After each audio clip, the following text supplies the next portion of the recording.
მეცხრე ყრილობა და მეშვიდე თავმჯდომარე. საქართველოს პრემიერ-მინისტრი ირაკლი კობახიძე უკვე მეორედ პარტიის თავმჯდომარე გახდა. ის დელეგატებმა ერთხმად აირჩიეს. კობახიძე მმართველი პარტიის ხელმძღვანელის პოზიციიდან მადლობა გადაუხადა გუნდს ნდობისთვის და გაწეული სამსახურისთვის. პარტიის თავმჯდომარის სიტყვაში მთავარი აქცენტი 13 წლიან უწყვეტ მშვიდობაზე გაკეთდა, აღინიშნა ამ პროცესში ბიძინა ივანიშვილის როლი. მეცხრე ყრილობაზე გაირკვა პოლიტსაბჭოს ახალი შემადგენლობა. საბჭო 17-ის ნაცვლად 15 წევრით დაკომპლექტდა. პარტიის საპატიო თავმჯდომარე, პრემიერი, მინისტრები და აღმასრულებელი და საკანონმდებლო ხელისუფლების წარმომადგენლები. ქართული ოცნების სათათბირო ორგანოში აჭარის მთავრობის ახალი თავმჯდომარეც. იზი ბურნაძის რეპორტაჟი.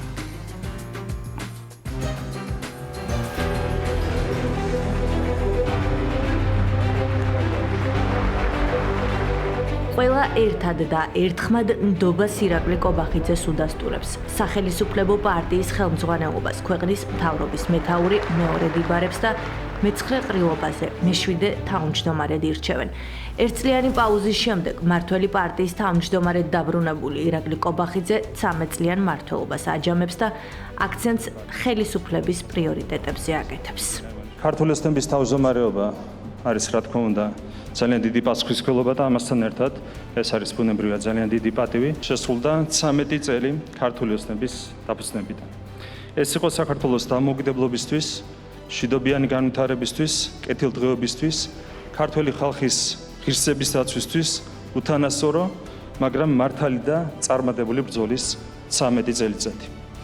ამ ბრძოლას საფუძველი ჩაუყარა ჩვენი პარტიის დამფუძნებელმა და საპატიო თავმჯდომარემ ბატონმა ბიძინა ივანიშვილმა. მე თავისუფლებას მივცემ თითოეული თქვენგანის სახელით, მას გადავხდი უდიდეს მადლობას ქართული საქმის კეთებისთვის.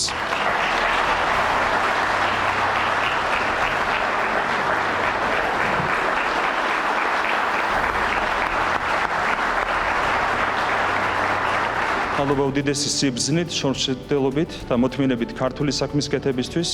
საქართველოში ავტორიტარიზმის დასრულებისა და ქვეყანაში დემოკრატიის, სამართლებრივი სახელმწიფოს და ადამიანის უფლებების გამტკიცებისთვის. ბატონი ბიძინა ივანიშვილის დამსახურებაა, რომ დღეს საქართველოს ყავს პირველი ხელისუფლება დამოუკიდებლობის აღდგენის შემდეგ, რომლის პირობებშიც ჩვენს ქვეყანას ომი არ ქონია და ჩვენ გვქონდა უწყვეტი 13 წლიანი მშვიდობა. ჩვენი ქვეყანა ინარჩუნებს მშვიდობას, სტაბილურობასა და ეკონომიკური განვითარების სწრაფ ტემპს.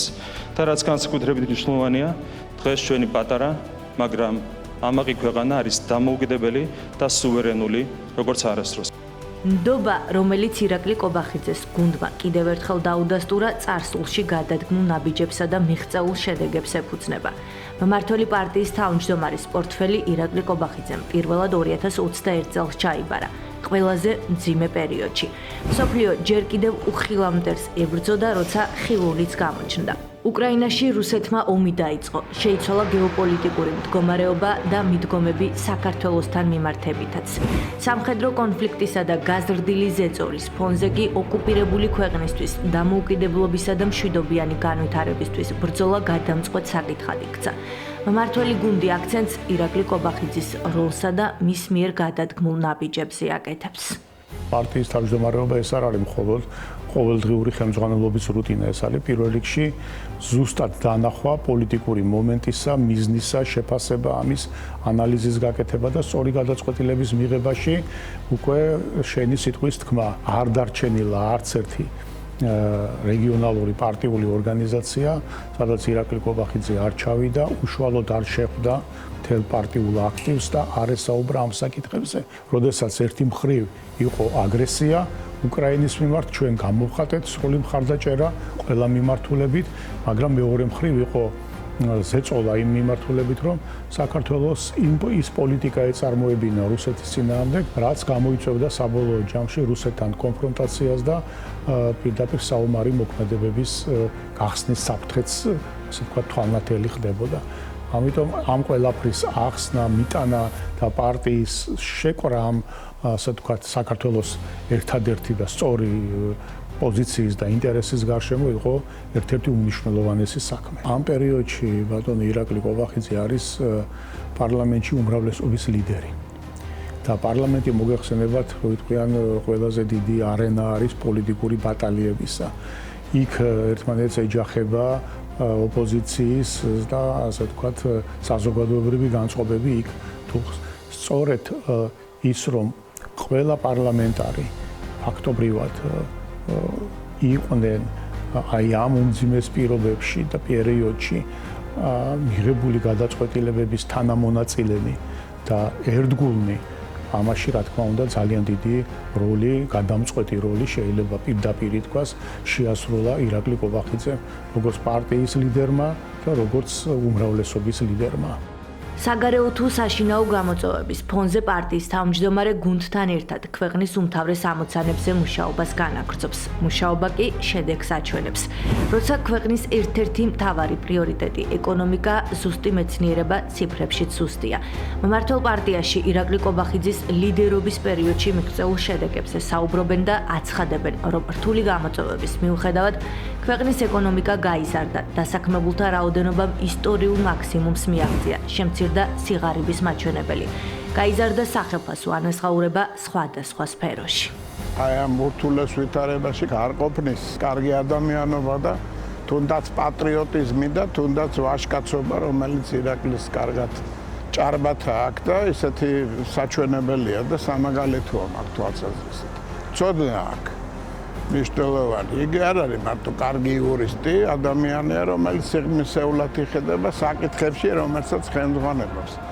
ეს არ არის ადვილი. შეინარჩუნო აი ესეთი ტენდენცია, რომელიც არ არის ქართული ოცნების მიერ განცხადებული, მხოლოდ პოზიტივი არის საკმაოდ მაღალ რეიტინგებზე გასული სოფლიოში საუკეთესო ათეულში თუ არა საუკეთესო 20-ში ვართ ყოველთვის. ირაკლის ახასიათებს სიღრმისეული ანალიზის უნარი აქვს და უყურებს, ითვალისწინებს დამოკიდებულება მისი საკითხებისადმი არის საკმაოდ მაღალი პროფესიონალური. პარლამენტისა და მმართველი პარტიის თავმჯდომარეობის მრავალწლიანი გამოცდილებით ქვეყნის უზენაესი კანონის ავტორი ქვეყნის პრემიერ-მინისტრი ხდება. გეოპოლიტიკური მოცემულობა ისევ რთულია. ევროპა ორად იყოფა. მიმდინარე ომები კი მსოფლიო წესრიგს არღვევს. 2024 მსოფლიოში საარჩევნო წელია. გამონაკლისი არც საქართველოა. 26 ოქტომბერი რეფერენდუმად და გადამწყვეტ თარიღად ცხადდება. გამოცდილებიდან გამომდინარე, ქართული ოცნების საარჩევნო შტაბის ხელმძღვანელი ირაკლი კობახიძე ხდება და მმართველი პარტია მე-9 გამარჯვებას ზეიმობს.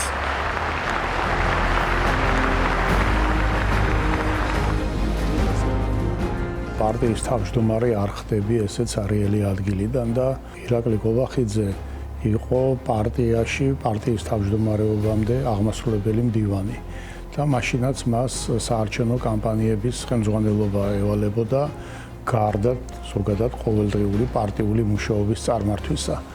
და უნდა ითქვას, რომ ის არა მარტო ასე ვთქვათ სრულად ფლობდა საარჩევნო კამპანიის ჩატარების ყველა ტექნოლოგიას, არამედ გამოირჩეოდა ძალიან დიდი პრინციპულობით, იმიტომ რომ ყველა არჩევნების ჩატარება ეს არის სხვადასხვა იდეების ჭიდილი, სხვადასხვა საორგანიზაციო საკითხების გადაწყვეტა და აქ ცოდნასთან ერთად პრინციპულობა არის საჭირო. და შე როგორც საარჩევნო შტაბის ხელმძღვანელმა ყველას უნდა დაუმტკიცო, რომ ესეა, ეს არის საუკეთესო გზა არჩევნებში საუკეთესო შედეგის დადგომისა. განაცხადი გაკეთებულია. მმართველი პარტია მორიგი მე-10 საიუბილეო გამარჯვებისთვის ემზადება. საარჩევნო შტაბის ხელმძღვანელის პოზიციაზე ფსონი ისევ გამოცდილ კადრზე ქართული ოცნების თავმჯდომარე ირაკლი კობახიძე ზეიდება. სახელისუფლებო პარტია საკუთარ შანსებში დარწმუნებულია. პარტიის ყრილობაზე ახლად არჩეულმა თავმჯდომარემ განაცხადა, რომ ქართული ოცნება თვითმმართველობის არჩევნებს 64-ვე მუნიციპალიტეტში მოიგებს. ჩვენი მიზანია კეთილდღეობა შევიდეს თითოეულ ქართულ ოჯახში. ამიტომ ძალისხმევას არ დავიშორებთ, რომ გაგრძელდეს საქართველოს სწრაფი ეკონომიკური განვითარება, რომელმაც გასული 4 წლის განმავლობაში ქვეყნის ეკონომიკის გაორმაგების შესაძლებლობა მოგცა. ჩვენი ეროვნული მიზანია საქართველოს გამთლიანება. გამთლიანებაში ერთი მხრივ გულისხმობთ ქართული საზოგადოების გაერთიანებას. ჩვენ ხედავთ, როგორ ცდილობენ ქართველებს გარედან თავს მოგვახვიონ ერთმანეთის სიძულვილი.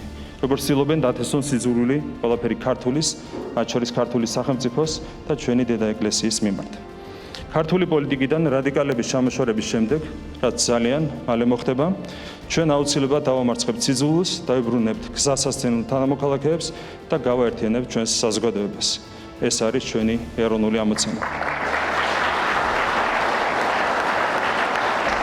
ჩვენ ვერავის მივცემთ უფლებას სიძულვილით გახლიჩოს ქართული საზოგადოება და გავაერთიანებთ ადამიანებს სიყვარულით ერთმანეთის და საკუთარი სამშობლოს მიმართ. მეორე მხრივ გამთლიანებაში ჩვენ გულისხმობთ საქართველოს ფიზიკურ გაერთიანებას. აფხაზეთისა და აფხაზების, ცხინვალისა და ოსების დაბრუნებას ერთიან ქართულ სახელმწიფოში. ჯერა რომ შვიდობით, პრინციპულობით, სიყვარულითა და მოთმინებით აუცილებლად აღვადგენთ დობას და დობასთან ერთად ერთიანობას და ამით ავასრულებთ ჩვენს უმთავრეს ეროვნულ ქართულ ოცნებას ერთიან საქართველოს. ჩვენ კიდევ ბევრჯერ გავიმარჯვებთ, რადგან გვამოძრავებს სიყვარული საკუთარი ქვეყნისა და ხალხის მიმართ, მინდა მეტი სიკეთე ჩვენი ქვეყნისა და ჩვენი ხალხისთვის და ვართ მართლები სამშობლოსთვის ბრძოლაში.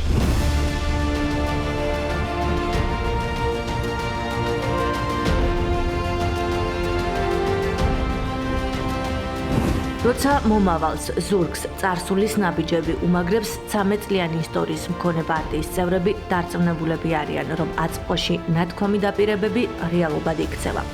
ქართული ოცნების ლიდერები პარტიის თავმჯდომარეს ნდობასა და მხარდაჭერას უდასტურებენ. შედეგით თუ ვიმსჯელებთ, რასაკვირველია, შეიძლება ითქვას, რომ ირაკლიმ ყველა ამ გავლილი პერიოდის განმავლობაში ყველაფერი გაითვალისწინა პრაქტიკულად და ძალიან სხარტი შეფასების უნარი აქვს და დასკვნების გაკეთების უნარი აქვს და ვფიქრობ წარმატებული ხელმძღვანელიც ამიტომ არის და რაც შეეხება წარმატებას სოფლიო რეიტინგებს თუ გადავხედავთ და ამ ურთულეს ვითარებაში როცა ჩვენ გარშემო ცეცხლი გიზგიზებს და ქვეყანაში სტაბილურობაა მით უმეტეს რომ აი ამ შიგნით ეს გარკვეული დაძაბულობა აი ამ წლების განმავლობაში პრაქტიკულად არ ნელდება ჩვენ აი ამ დასკვნებით შედეგებით უნდა გავაანალიზოთ და მიუკერძოებლად ვთქვათ რომ ირაკლი კარგი ლიდერიც არის გარდა იმისა რომ ძალიან წესიერი და კარგი ადამიანია ზოგადად კარგი ქართველია თავდადებული პატრიოტია ირაკლი კობახიძის პოლიტიკური გზა 2015 წლიდან დაიწყო, მაშინ როცა ქართული ოცნების აღმასრულებელი მდივნის თანამდებობაზე წარადგინეს. ერთ წელში პარლამენტის თავმჯდომარე გახდა და საკონსტიტუციო რეფორმაზე მუშაობა დაიწყო. მას შემდეგ რაც პარტია ქართული ოცნების დამფუძნებელმა ბიძინა ივანიშვილმა პოლიტიკიდან წასვლის გადაწყვეტილება მიიღო, პარტიის თავმჯდომარის თანამდებობა ირაკლი კობახიძემ დაიკავა. სამართლის დოქტორისა და კონსტიტუციის ავტორის პოლიტიკური კარიერა ბევრ თანამდებობას ინახავს. ამ ბევრს კი სახელისუფლებო პარტიის თავმჯდომარეობა მეორედად შეემატა.